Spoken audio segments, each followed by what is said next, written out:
You're watching Friday Night Football on Fox Wilmington, sponsored by Browning Tire and Auto and Pelican's Perch Bar and Grill. We are counting down the weeks until state champions are crowned. It's the third round of the Friday Night Football postseason. Teams can almost taste the trophy, but they need to survive this week if they want to advance to Black Friday. We're going to start off with our game of the week. The Hoggard Vikings haven't lost a game all season. A win against Rolesville last night, and the 8A Regional Championship game is in Wilmington next Friday. Let's get you out to Braswell Stadium. It was buzzing last night. Vikings coming off a big win last week and picking up right where they left off. Late first quarter, we're still scoreless. Matthew Boring hits Weston Chalk for the end zone. He chalked 6 points on the scoreboard. Later in the half now, Boring under center this time, rolling to his right and rolling all the way across the goal line. Vikings starting to pull away. They're up double digits. Rolesville just couldn't take care of the ball last night. Here's turnover number 2 of the first half. Vikes tip it twice. Rashawn Williams ends up with the interception. And how about the defense making another big play? Graham McNeely knocks the ball out of the quarterback's hands. His teammate Jaquay Locke strolling in for another score. The Vikings defense just locked down in this one. And how about Boring handing it off to David Hunter for another 6 points. Hoggard in cruise control heading into halftime. And their defense going to make one more big play in this one, just icing on the cake at this point. A bad snap. Sophomore Muhammad Ismail scoops it up and takes it all the way back for the touchdown. The Hoggard sideline saying they're the best team in the state. They're hosting the 8A regional title game next Friday. We'll show you who the Vikings will face in just a few moments, but man, they were celebrating last night. All right, let's get you to the 4A bracket. East Duplin at home against Southwest Edgecombe. We're in for a cat fight. It's the Panthers versus the Cougars. Southwest Edgecombe threatening early on. They're going to score on the power run. Kanaji Hopkins in for the touchdown. Panthers answer right back. Sean Davis, the bruising fullback, punching his way in. Just can't deny him as he crosses the goal line. Cougars got the ball now, trying to retake the lead. Quarterback going to roll out after the play action. Launches a rainbow into the sky. Justin Bridges bobbles it but maintains the grab for the score. Ensuing kickoff, East Duplin wasting no time answering that touchdown. They take the squib kick. It's Aaron Hall scooping it up, and he knows exactly what to do with it. Defenders trying to pin him against the sideline. He beats them with the twitch move, making it look easy. A huge special team score for the Panthers. This one was a neck-and-neck game for 4 quarters. Cougars threatening again on a big third down. Panthers defense comes up with the clutch gang tackle. Cougars, though, decide to go for it on 4th and long, so the quarterback's going to roll to his left. He's got plenty of time, eventually going to find his man in the end zone, Andre Downey Jr., and we had a shocker in this one. East Duplin falls 44-41. Panthers season is over. They finish with a 9-3 record, but come up short in November. We go right up the road to James Keenan. This is the 3A bracket. Tigers opened up the postseason with a win over Wallace Rose Hill. They're hosting the Chargers in this one. May have been hazy outside, but what is crystal clear, just how good this James Keenan offense is. Talil Purcell breaking a 7-7 tie. That's a 33-yard touchdown. Here come the Chargers, though. It's Loyalty Fuller, and you can count on Loyalty taking off. He is gone.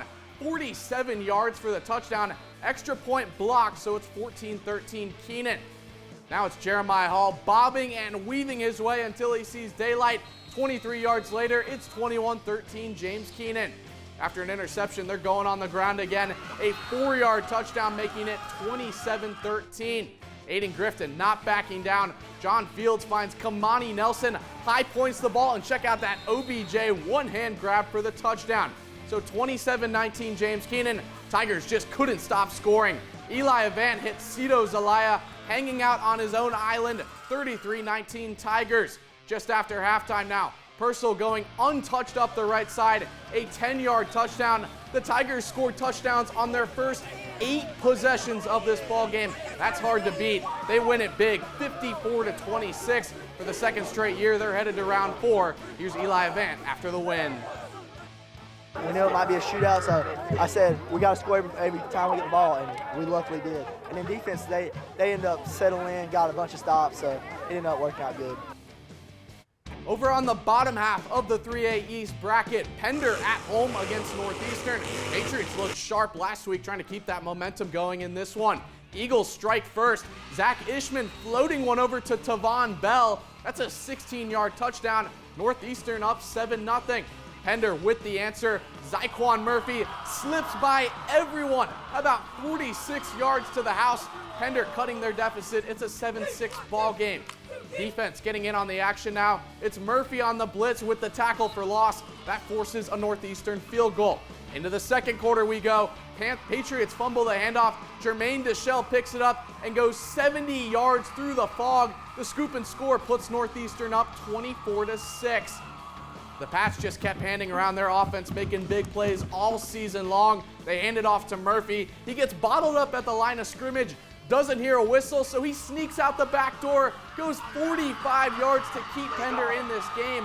The Pats trailed 24-14 going into halftime, but really a tough way for just an amazing season to end. Pender loses 52-34. Patriots notched a 10-win season for the third time in the last 5 years.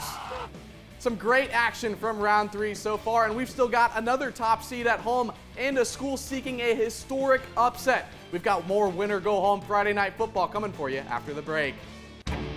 All right, welcome back to Friday Night Football. Let's get you to E-Town. East Bladen Eagles hoping to soar into the 4th round of the 2A playoffs last night. They're going to get going right away. Jaden Lewis takes the handoff, gets the edge, and he is off and in for 6 points. East Bladen taking the early lead. Next Eagles drive, they're giving it to their other running back, the bruising Deshaun Campbell, twisting his way into the end zone. Eagles up 14. We're just 4 minutes into this one. 8 seconds left in the half now. Drew Brown gonna drop in a dime to Connor Pierce. Straight mosses his defender right there. Redskins get their first score, and check out the spike in the end zone. So into the third quarter now, we got a ball game. It's Brown again with the dish. Kai Mickleberry one-hands it, gets into the open field, and he is gone. 1-point ball game going into the 4th quarter. Eagles defense, though, they say that is enough. Riley Collins coming in with the sack. Julius Battle with the scoop and score after the fumble. Eagles right back in the driver's seat. So last chance now for the Redskins. Brown going to take a shot downfield, but East Bladen's defense makes a stand. Jaden Lewis with the interception, and the Eagles are 4th round bound. A 38-21 home dub. They've got a big one next Friday. Head coach Robbie Priest on facing 1 seed Tarboro. And we went down there 2 years ago, and it was back and forth. They ended up with the win, so they're really good. Coach Craddock does a great job up there, so we'll have our hands full. And we've got one other score to catch you up on from the 3rd round. East Columbus making a 6-hour drive to Robbinsville last night. That has to be a playoff record. The Gators end up getting gobbled up in this one, 54-7. They finish the year 3-9. And let's take a quick look now at our matchups for next week, Black Friday postseason action. And we're going to have an amazing game in Wilmington. 2 12-0 teams getting together for the 8A East Regional Championship. Hoggard and Millbrook. Vikings won that matchup in last year's state playoffs. James Keenan going to host 13 seed Farmville Central. That's in the 3A bracket. And East Bladen heading up to top seed Tarboro in 2A action. All right, we're all out of time. Thanks so much for joining us this morning. The postseason just keeps flying on by. Next Friday, Elite 8 and Final 4 matchups. We've got 3 schools within striking distance of a state title. We'll see you next Saturday morning. Have a great weekend.